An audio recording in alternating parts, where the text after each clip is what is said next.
John and Candice were deeply in love with each other since they were teenagers. When they were young, they would constantly tell each other how much they needed one another and how much they wanted to grow up and start a family together. A few years later, after they both finished their studies and found jobs, they moved in together. They already knew what their perfect house would look like, and even though it was quite expensive, they could afford to buy it by combining their salaries. Just a few months later, they decided to have a child. Candice got pregnant. The doctor told them it would be a girl, and so the couple went shopping, spending the remainder of their savings in decorations for their future daughter's room. They arrived back home late and feeling exhausted, so they had a quick dinner and immediately after went to bed. Then, a few hours later, Candice woke up in a sweat, terrified and panicked. She had a nightmare where she died during labor. John hugged Candice, trying to console her, but the nightmare felt so real that even days after it happened, fear still invaded her mind. Thus, she resorted to talking to a psychologist to help her. After a few sessions, she managed to fend off those ugly thoughts of her head, and her happiness came back. Unfortunately, during her last weeks of pregnancy, Candice fell ill.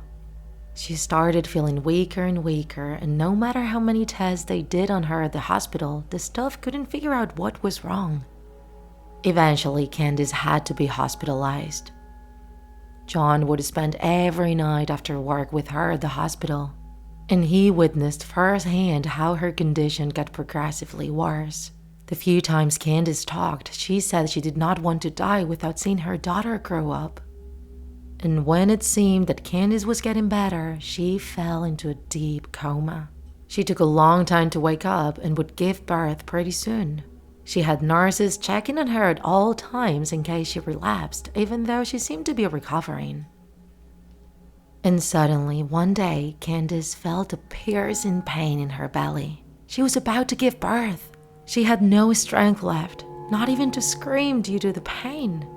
But even then, they finally heard how a baby's crying filled the room. John, who was firmly holding Candice's hand, noticed how she instantly lost all the strength she had left. There was no doubt about it. Candice had passed away. The staff quickly took the baby and left John alone with his former wife to say his goodbyes. The baby was precious. She had the same blue eyes as her mother, and unlike other newborns, her silence and calmness really stood out. She was constantly smiling, and everyone who saw her felt like pinching her little cheeks. However, for John, looking at his daughter was torture. The baby's gaze was just like Candice's, and constantly reminded him of how much he missed her. He couldn't avoid thinking that if he had stopped the pregnancy somehow, his dear wife would still be alive. John became so obsessed with that idea that hate started to appear in his heart. However, she was still his daughter, and John also realized that she also represented whatever was left of his wife. With so many conflicting ideas constantly clashing in his mind, John reached the edge of insanity just a few days later.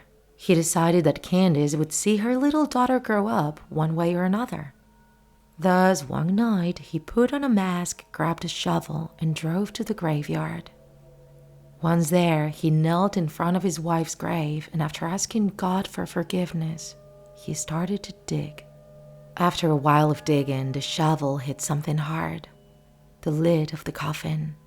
He removed all of the dirt around the lid and uncovered the coffin. There was Candice's body, pretty much intact. He was shocked at seeing her corpse and how pale it was, but somehow she still looked as beautiful as he remembered. He opened the chest of Candice's corpse and extracted her heart. In tears, John sealed back the coffin and covered it in dirt again. He then put Candice's heart in a bag, rushed to his car, and drove back home. Once he arrived back, John went into the kitchen, grabbed a knife, and opened one of the teddy bears he had bought for his newborn daughter. He placed Candice's heart inside the adorable plushie and then stitched it back up so it wouldn't get out. John then went to his daughter's bedroom. She was asleep. He placed the teddy bear next to her in the crib, and in that moment, she woke up. Her reaction was to grab the teddy bear and hug it. She fell asleep again in just a few seconds. When John was about to leave the bedroom, he started to hear really strange noises. They sounded like thuds that got increasingly louder. He tried to pay close attention to detect where they were coming from, and he realized that they were coming from inside the teddy bear. John thought he was just imagining things due to how exhausted he was, so he chose to just leave the bedroom, carefully closing the door to not wake up his daughter. And as he walked out of the room, he recognized a familiar voice.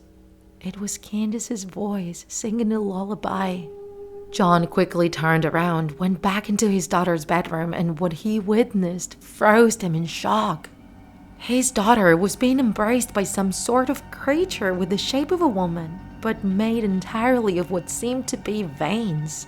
He recognized Candice's silhouette and started to slowly approach her. As much as he talked to her, she didn't seem to be listening. And once he got really close to her, the creature produced such a loud and horrifying scream that it made John run away from the room in terror.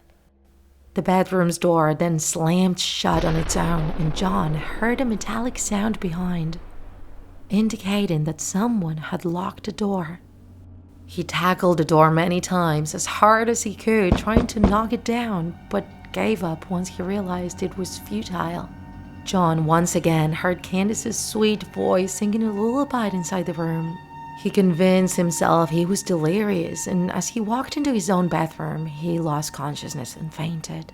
He hit his face really hard when he fell to the floor, and while he was unconscious, John dreamed that Candice was still alive, and that they were taking a walk with her daughter. He was feeling really happy while they walked through a beautiful garden while pushing a baby stroller.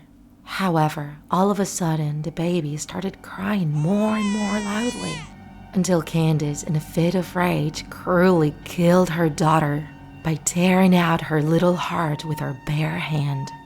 Meanwhile, John could only witness that gruesome scene, unable to move or scream.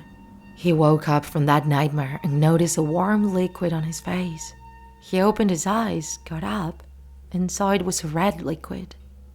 He saw a trail coming from his daughter's room. The liquid was coming from under the door, forming a tiny rivulet.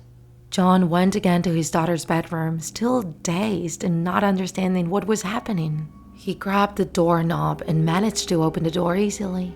He turned on the lights and once again saw that veiny creature holding his baby. He was petrified, staring directly at that monster that somehow resembled Candice. He tried to advance towards it, but he lost control of his body. And a few seconds later, the lights started to turn on and off intermittently. John couldn't see anything. Then he suddenly heard once again Candice's voice singing the same lullaby. Once it was over, he felt dizzy, but came out of his shock thanks to the heart-wrenching cries of his daughter. He recovered his strength and rushed to the crib. When he looked over it, he saw the teddy bear, which was now completely torn apart.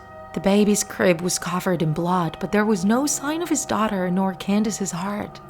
Following his instincts, John rushed to his car and drove to the graveyard. Once there, he rushed to his wife's grave and was shocked to discover that someone had dug it out once again, leaving the coffin exposed. Fearing the worst, John removed the coffin's wooden lid and saw how Candice's corpse was now embracing the corpse of his baby daughter. If you enjoyed this video, don't forget to like it. And if you want to see more Draw My Life videos, subscribe to our channel. See you in the next episode.